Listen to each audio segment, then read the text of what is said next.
माता ये गठू दुल्हनी के पाछे हो माता अरे राण करम हमला खोरानी ना हरे राण करम हमला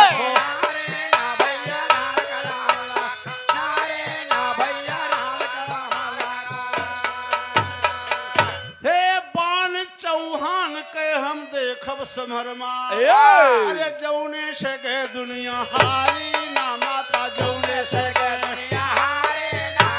जौने से गए हारे ना जौने से गए दुनिया सज के बारात चली गढ़ दिल्ली का सज के बारात चली गढ़ दिल्ली का अरे हाल सुना जवान गाड़ी ना हरे हाल सुना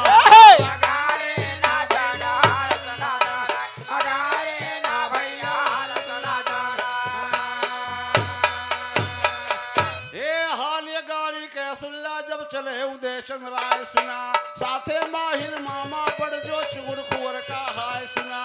उधर बरात लेके पहुंचे गढ़ दिल्ली में जाए सुना तंबू तरगा साहिबान तो बड़ चलिए राय सुना उनकी बगल में माहिर मामा बैठे बैठे आपने घात लगाए सुना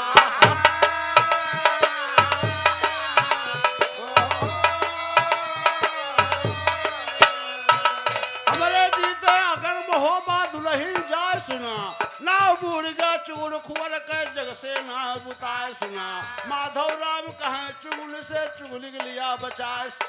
पड़ोसियन के आगे बकरी दिए मुहा फैलाए बैठा यहाँ सभा में बैरी काहे मुंह लटकाए सुना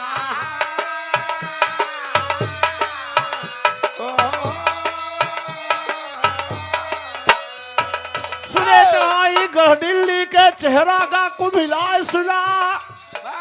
अरे माहिल का उकरे दिल्ली में आगे कहबे गाय बांधे तिय गाले हाथे मां गदा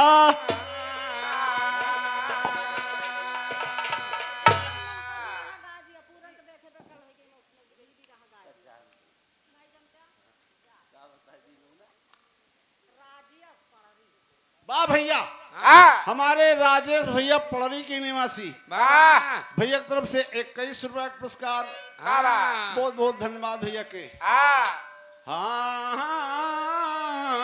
हो रहा वाह भैया अरे नैहर का यार के भुलाए नहीं बतिया हे नहीं हरे का यार के भुलाए नहीं बतिया ससुरवा में जा गई सारी रतिया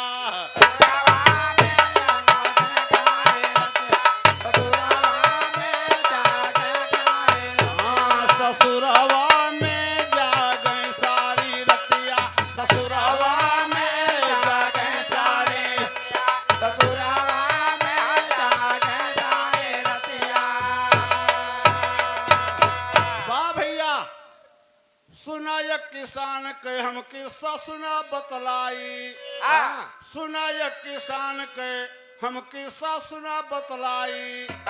बहुत हैरान रहा नार मिली हर जाई बहुत हैरान रहा नार मिली हर जाई बहुत हैरान रहा नार मिली हर जाई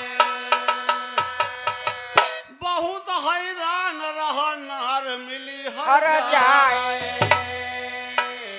दुल्हन के नैहरे के 4 ठवर यार रहई सरवे बारी बारी शेके वे मुहार रहई